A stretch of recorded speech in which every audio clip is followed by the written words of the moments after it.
Hello and welcome to the Flourishing Introvert Talks with me, Jo Rawbone.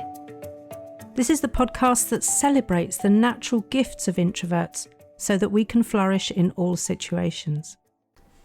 Episode 219.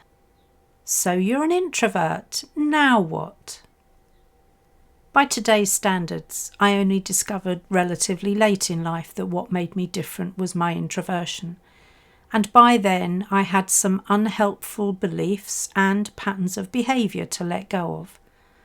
More and more of my clients have been sharing that they too didn't realise that they were introverts until their 30s or 40s either. So I've been asked to talk about the impact of not finding out or not understanding the richness and gifts of our personality until later in life. And whenever it was you found out, there will still be some useful gems in this episode that will help you make the most of your introverted nature. Here's the choice you're presented with when you find out later in life that what makes you different is your introversion. Choice number 1, be all bitter and twisted that someone should have figured it out earlier and saved you all of this pain. Then mourn the trajectory of your life until this very moment. Or choice number 2, seize the opportunity to start understanding yourself and your type of introversion better. Yes, there are different types. See the link for the quiz in the description of this episode. And understanding your type will help you to really play to your strengths from here on in. You know what my choice is. As a lifelong learner with purposeful curiosity, it's always going to be to increase my self-awareness and understanding. Why wouldn't I? We know that we currently exist in a world that favours the extrovert ideal, so we can find ourselves as outsiders, naturally swimming against the current.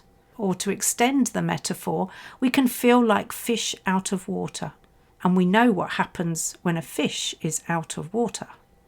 At some point, many of us get so tired given the effort we're expending that we grudgingly decide that we need to go with the flow. We join the mainstream, or at least we try to.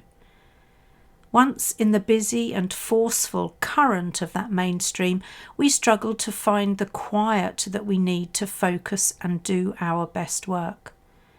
Our working week typically sees us desperately trying to hold on to whatever charge we have in our mental, social and emotional batteries so that we can make it to the end of the day unscathed.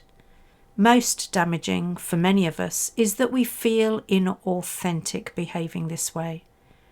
Pretending to be someone we are not takes a huge toll on our well-being, our self-esteem and our confidence. So whichever way we go, fitting in with the mainstream or swimming in our own lane, it will be difficult. So choose your difficult. Having spent too many years trying to fit in until I hit burnout, that is, the difficult that I chose after burnout and that I choose forever now is to be in my own lane. I'm not bumping around with those trying to prove themselves competitively.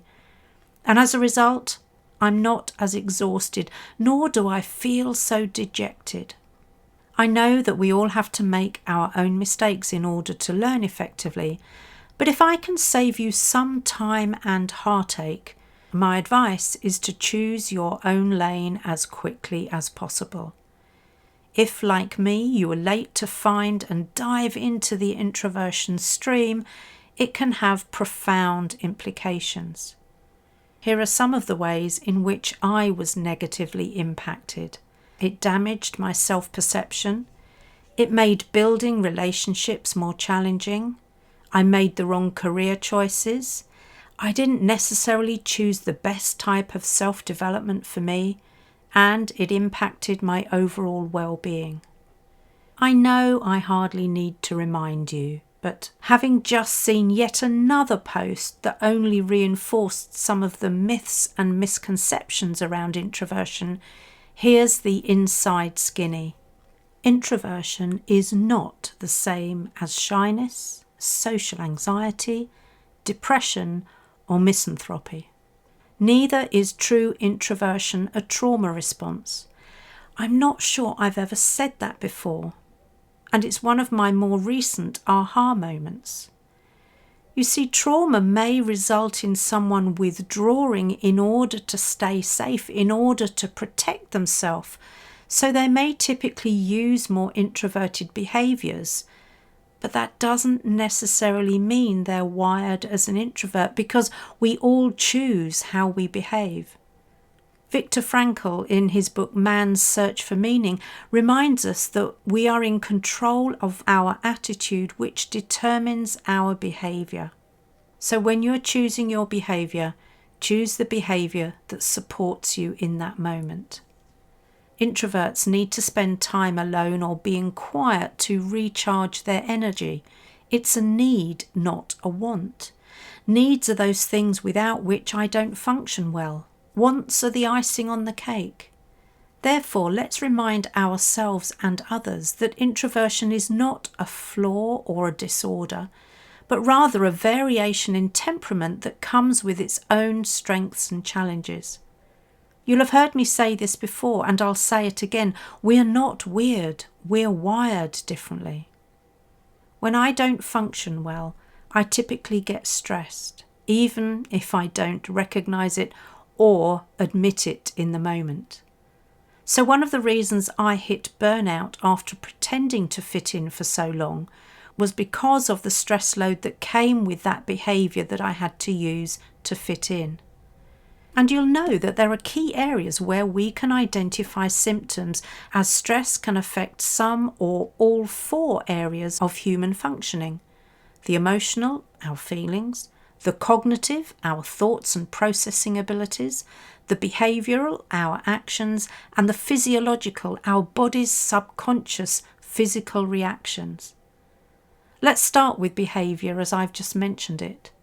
Experts on this subject will point out that any behaviour that is out of character might indicate a stress response. This can include things like our eating and drinking habits, chewing our fingernails, pulling our hair or eyelashes out, over or under exercising, so any behaviour that's out of character. It's also evident in the way our body reacts: sweating, impaired sleep, raised heart rate, backache, digestive problems, and many more ways that our body physiologically sends signals. Stress also impacts our thinking, and for me this means slipping into victim mode or black hat thinking, to use Edward de Bono's concept. This is when I'm most susceptible to Gladys, my inner critic's persistent mutterings.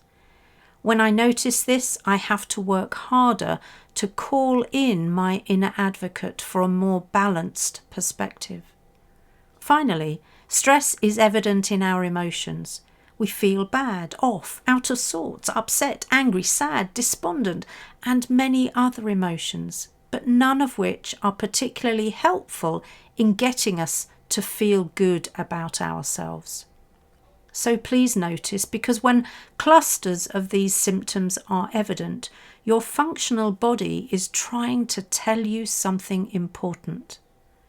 And do please take notice, because your body is oh so wise. Now, how do we fully accept and make the most of our introversion then? Well, firstly, give yourself permission for more intentional self-reflection and self-observation. Don't rue those years before you knew or before you had the confidence to play to your introverted strengths. Make the most of today and every day from now on. There is real peace that comes from accepting what is and defiantly meeting your own needs. By all means, look over past experience through the lens of introversion, but only so that you increase your understanding and embrace who you truly are. You may have been criticised in the past for not wanting to socialise very much. Appreciate that socialising is doable, but will require planned pre-charging and recharging. And please don't collude with the myths that introverts are antisocial. We're selectively social depending on the charge in our mental, social and emotional batteries. And yes, we need all three to be fully charged for fulfilling socialising. This helps us slip from the yawn fest of small talk into the delight of the meaningful and generative conversations we so enjoy. Another area that may have been far from satisfying is your career. All the while we've tried to compete with the extroverts and play their game, we've not been playing to our strengths. It may be that you decide to reevaluate your career path, so you either find ways to bring your introverted qualities to the fore in your current career, or recognise that either your current role, the organisational culture or the environment is not conducive to your introverted nature. This realisation can be both daunting and empowering, as it opens the door to new possibilities and opportunities for growth. It's choices and plans like these that some people are looking for when they join the Frustrated to Flourishing programme. It's so good to have support when you make significant life changes like this, isn't it? The best thing about accepting your introversion with a sense of joy and relief is just how freeing it is. It's incredibly liberating to let go of societal, familial and organisational expectations and finally do what's right for you. No one says this will be without its challenges, but navigating the world with authenticity, newfound confidence and self-assurance is truly transformational. After all, your introversion is not a limitation, but rather a source of strength and resilience. In conclusion then, even if it did take until your later life to discover your introversion, the impact can be profound as it influences every aspect of a person's identity and experience. And here's the real benefit.